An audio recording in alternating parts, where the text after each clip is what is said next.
The following program is seen statewide on California Public Television. Hello, everybody. I'm Huell Hauser, and this is what I love about California.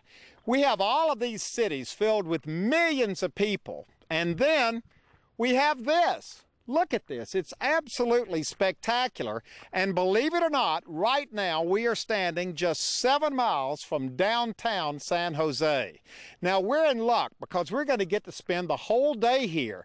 This place is filled with natural and man-made history. In fact, even the smells are historic here.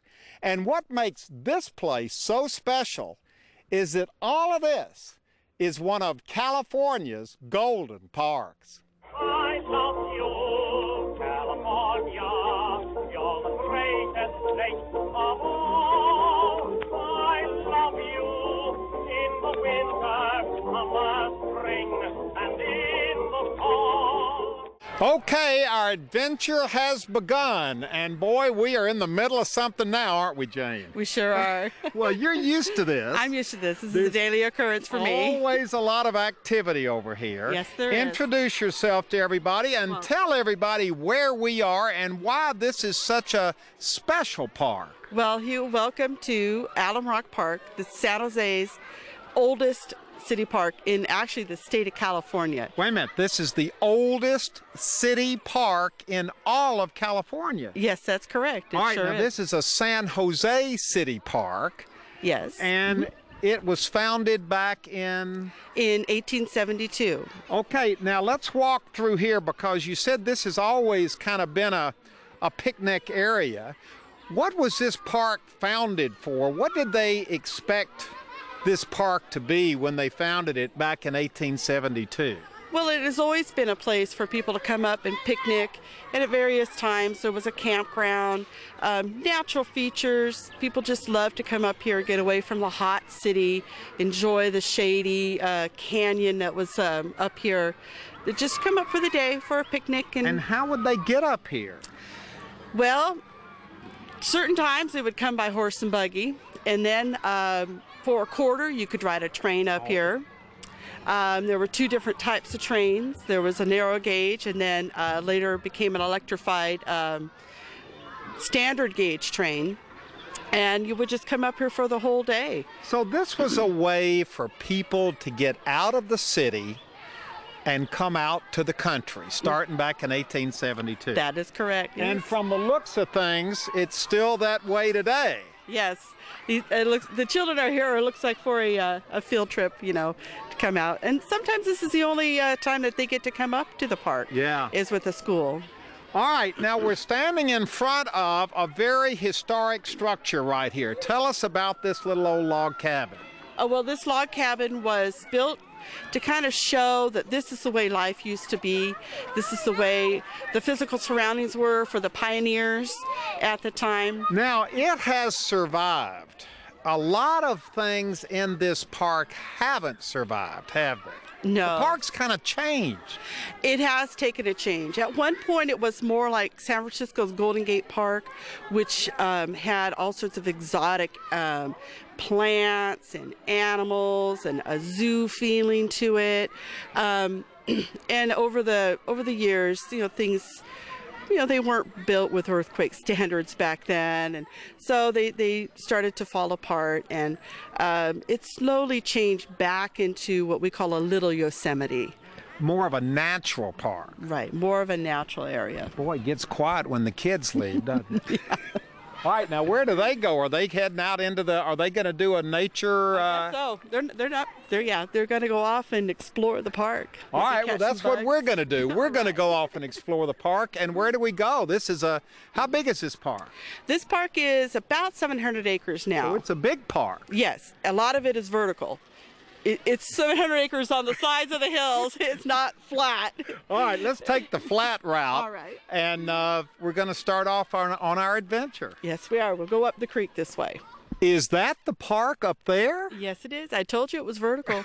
Wow, that's way up there. Yes, it is. It's pretty high. Now, this is a beautiful park. This area that we're in right now, look at these beautiful trees over here. This is obviously an old park in this natural setting. But we're here not just to look at the scenery, but to kind of go back in time with the use of a lot of old pictures, because there used to be something right over there.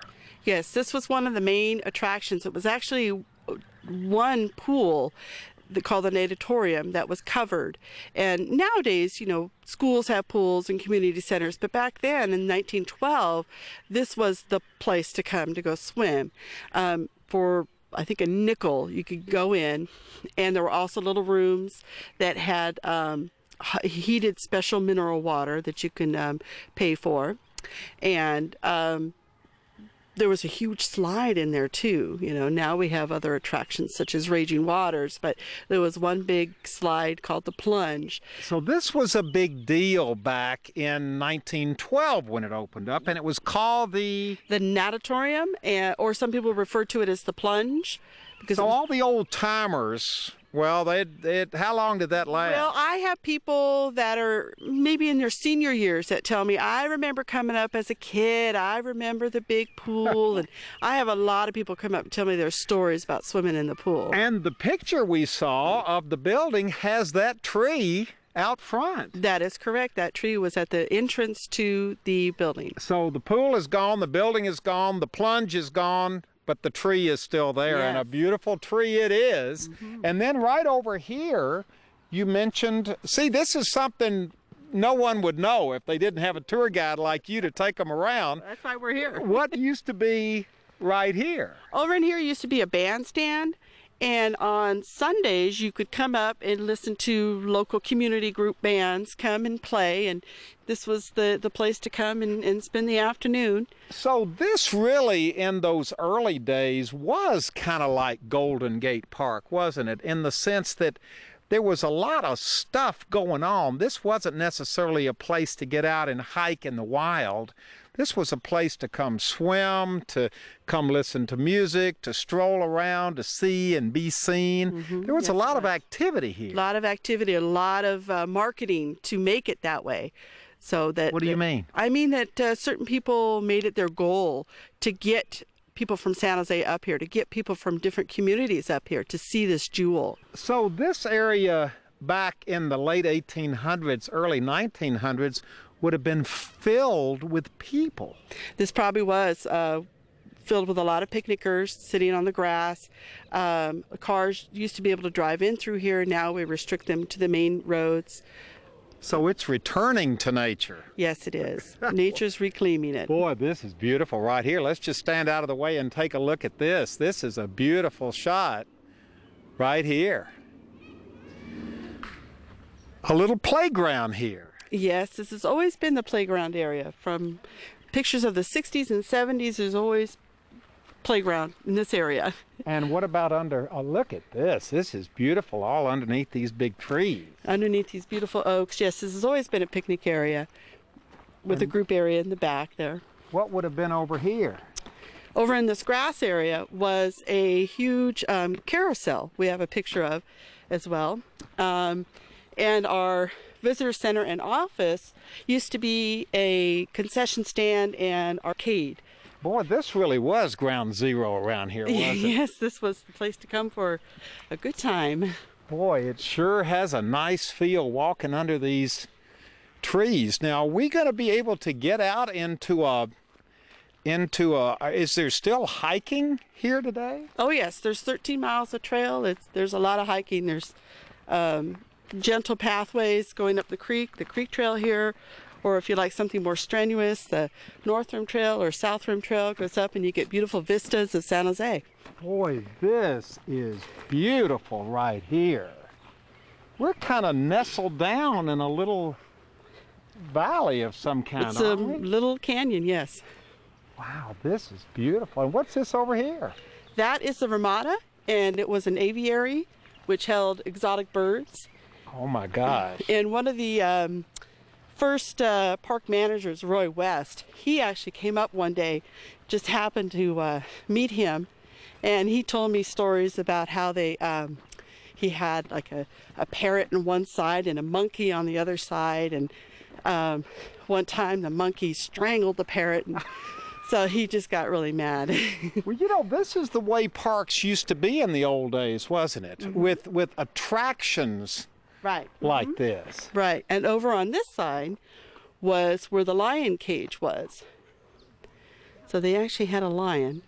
And I found a book in the office that talked about the feeding requirements and where to get the raw meat and how much he had and how much dog food. And I talk to park visitors a lot, and they tell me their stories. This man told me that when he was about 4 years old, somehow he slipped through the bars of the lion's cage. And everyone was, oh no. And the lion came up and lifted his leg and urinated all over the little boy. And everybody laughed. And then somebody went in there and snatched the boy, and the lion just kind of walked away. So I hear lots of stories like that of people's experience when they were young. Part of the lore of Yes. Alum Rock Park. Yes, there's lots of those stories that occur. There's lots of urban legends, too, that I'd rather not repeat, too. Jane, you've got holes in the side of your headquarters building here. What's going on? Well, yes, I do. And this is what happens when you put a building out in nature. The acorn woodpeckers come here, and normally they would go to a tree and carve out a hole, you know, with their little beaks, and then they come and put an acorn in the hole. So there are acorns inside of all of these holes. What the woodpeckers storing it up for the winter? They would store it up and not necessarily come back and eat the acorn, but they would hope that a little worm would be in there, and they'd eat the little worm and the little acorn mush that was left over. That is amazing. I've never seen anything like it. Covers the whole side of the building here. Yes, and there are actually some trees out in the park this way too, but a lot of our lampposts. And when we're inside working, we hear what sounds like someone just banging for holy mercy, and we come out and it's this little tiny bird just pecking away at our building. They're looking at something. Who's in charge over here? Oh my goodness. Hi. Well, tell us what's going on over here. There's a house wren who has a nest, and it's bringing nesting material and putting it in the hole. We've seen both the male and the female. You can't tell them apart. But, I mean, we've seen the two birds there.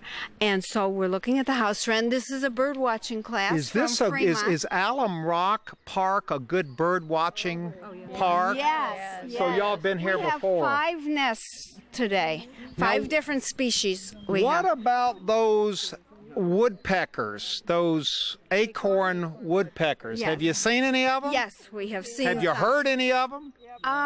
Because they make a noise, don't they? They sure do. Have you seen the 2 baby owls up in the nest? No. Oh, right over there. You got to go over there. Baby great horned owl. Wonderful great-horned owl. So if you're a bird watcher, this is the place to come. This is one of the many places in the Bay Area. All right, good. Well, you've got your equipment here. Yeah. Let's see what everybody looks like with the binoculars back up again. That looked very official.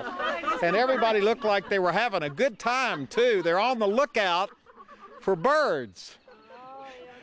And there are a lot of bird watchers here, aren't there, Jane? Yes, there are. Any time of the day, any day of the week, you'll find people looking for birds. And you've got the kids out here. It looks like they're having some kind of a class out here. Yes, they are. This is the Youth Science Institute. They have been doing this for like maybe 50 years, educating. This is a bird program over here. Oh, look, we got an owl over here. Oh, wow.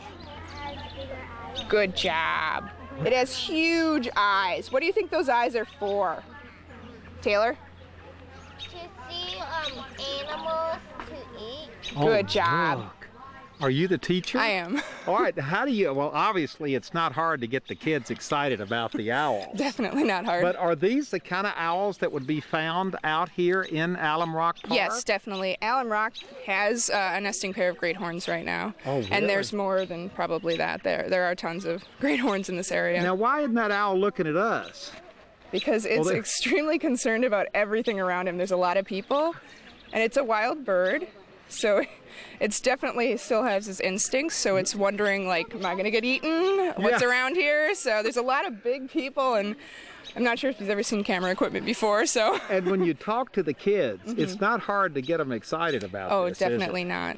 Everybody having a good time out here at the park? Anybody ever seen an owl like that before? It's pretty neat, isn't it? Yep. This is what you call hands-on. Yeah. And how tame is that thing if I were to put my hand up? He's an educational ambassador, but he's not a tame bird. Okay. He's got about a 5-foot radius of personal space. Uh-oh. So wait a minute. He's okay. He's okay right now. But you wouldn't put an ungloved hand towards him because they have mighty, mighty talons. And if you got one in your hand, it would not be fun at all. See, he's looking at those birders back. He's looking. Look how his head goes Well, around. he's also concerned about you can hear the robins chirping. They're scolding him. They're saying, get out of here. They don't want him here. No, they don't want him here. Now we're getting into one of the things that old Alum Rock Park was really famous for, aren't we? Yes, we are. This is original right here. And what was going on right here? This is the pavilion, and at this spot you could test and taste several different types of water. The mineral waters were magnesium, sulfur, soda, all sorts of different Would you drink the water, or would you bathe in it, or? Both, actually. You could drink it, test it, taste it. The health department, would come out and test it until about the 80s. It was considered unfit for human consumption. The 1980s. 1980s, Is there still water in here? Yeah, there's water. That's just regular old city tap water right now. Yeah. So the springs don't work anymore? No, they're not piped up here anymore. Well, where were the springs? Well, the springs are actually down the pathway a little bit. Can we go to them? We sure can. This grassy area was the bathhouse where you could sit in the heated different mineral waters. 11 doctors said it was just great for rheumatism, arthritis, and I still have people come and tell me that the sulfur water is great for psoriasis. And the gardener told me it's great for tomatoes, so I don't know. Maybe it's just because you're paying a little extra attention to the tomatoes and the sulfur might be killing off the insects that are on. So people came here to swim in the big plunge down here and to bathe in the mineral waters down here. So there was a whole water thing going on. Oh, yes. There's big water emphasis here. They're holding their nose. What have you got them holding their nose for? They're holding their sulfur. Sulfur. How does it smell, girl? What does it smell like in there? Stinks. Now, where are we? What is this? This is one of the mineral springs. This water, from my understanding, gets heated in the earth and brings up the mineral sulfur with it, which is what they're enjoying the smell of right now. All right, let's go in there. Come on. It smells like rotten eggs. Oh, wow. Oh, it does smell bad in here. Yeah, but it's just picking up the minerals as it's passing through the chert and the sandstone. Now, is this one of the original? This is one of the original grottos, yes. And what would people do in here? Well, Can we go in here? Sure. Come on, let's go in here. Boy, it does smell bad. What would people do back up in here? Well, this is just one of the areas that it came out, but they actually would pipe it from here down to that bathhouse. So why have you got it set up like this with this little entranceway and all of that? Well, I just think that's the way it looks so nice and quaint to be able to come in here. And this is the original water. This is one of the ones that has maintained its flow pretty steadily. So this would have been flowing in 1872 and this park probably was, yes. Wow. And how many of these are there? There are more over here. I believe there were 11 altogether, but certain ones have maybe deteriorated. Here's one of your little original bridges. These were all built by the CCC. This is beautiful, and you're looking out at the stream over here. This is Penitentia Creek. Now, is this sulfur water, or? It's actually regular runoff from the hillsides. And it gets some of the runoff from the sulfur and soda springs that are here. What's all this? This is actually a combination of the mineral deposits and sandstone, chert, and shale that occur here in the park. Here's another one of these. Well, there's water kind of seeping. The water just kind all of seeps through out. all of this. They used to dynamite it to make it come out where they really want it, but we don't do that anymore because we're not piping it for any Watch purpose. your step here. This is slippery.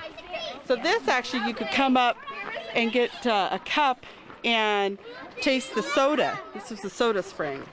Wow. Well, the kids love that, don't they? Oh yeah. Go on down and take a look, kids. This is an adventure for the kids. Yes, it is. This is a wonderful place for them to learn and explore.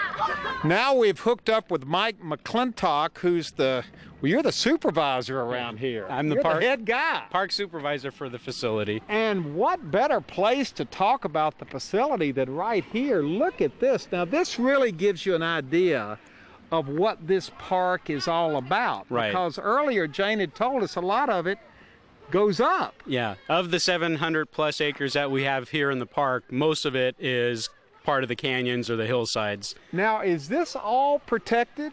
All this land that we see here is protected. Part of it is part of Alum Rock Park. The other lands you see are part of the open space authorities.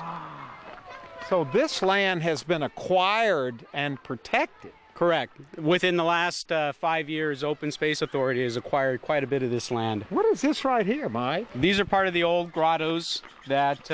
Can we walk down in here? We sure can. Oh, wow, look over here. This really gives you the whole water feel, doesn't it? Yeah, it does. It does. Now, what would people have done? They would have come... A lot of people have the misconception that this was an actual bath as part of the baths for the mineral springs, but this was more intended to give people more of an up-close sense of the smell of the water. And boy, it's up close and it smells all right, that's for sure. But actually the park had bathhouses where they would actually pipe in the mineral water for the different types of baths and warm it up and give the people a place to soak. So you mean people would just walk down these stairs and stand here? And see the mineral springs. And the water would have come from right over there. Well, actually, that's a different type of spring. That on that side is the soda springs. Oh, I got you. So you've got a whole different collection of waters here. Some of it is natural, some of it is sulfur, some of it is... Soda are the two main ones that are still flowing in the park. There were several different types of mineral springs that the park at that time would actually search out, and through the use of dynamite and other methods would actually make the springs flow so people would get a sense of the different types of minerals, and also put them into the baths so people would bathe in different types of minerals. Now there were mineral baths all over Northern California back then though, weren't there? There were, but in terms of this local area, for San Jose, this was the place to come. Yeah. Well, look at this. Look at this. I mean, this is just beautiful right here. You know, a lot of people don't realize we're only 7 miles from downtown San Jose.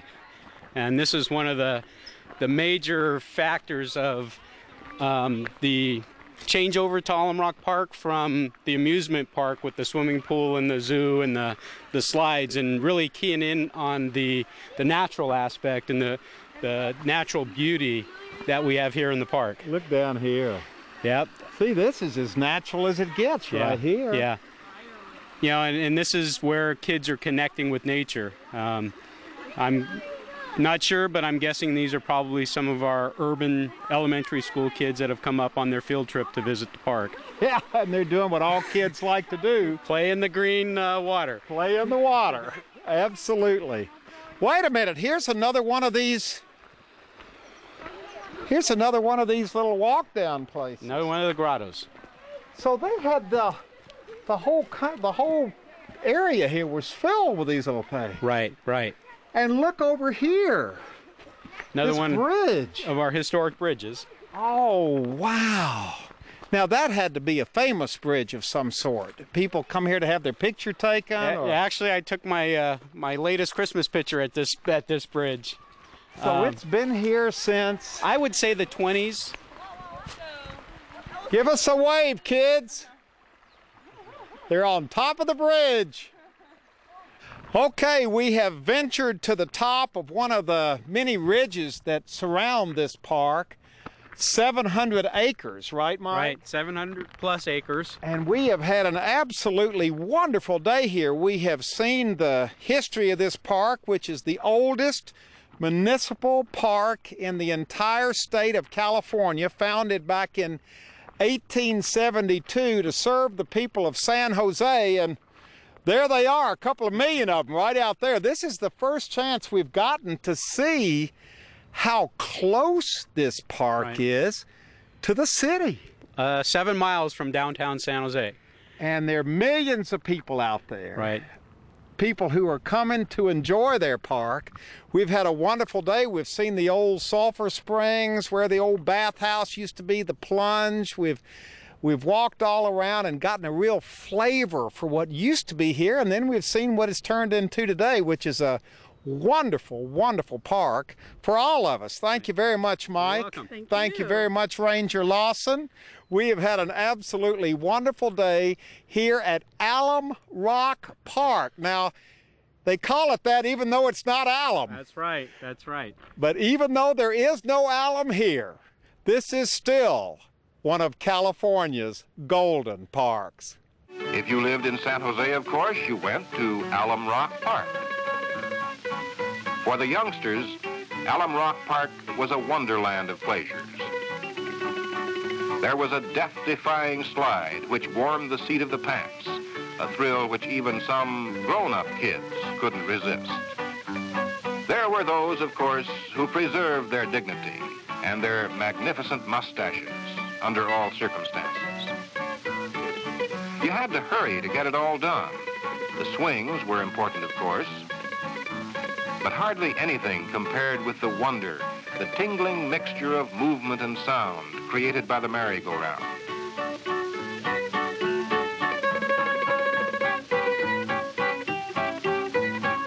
Although with all the activity and the heat, the person just had to finish off the day by visiting that splendid place with the splendid name, the natatorium.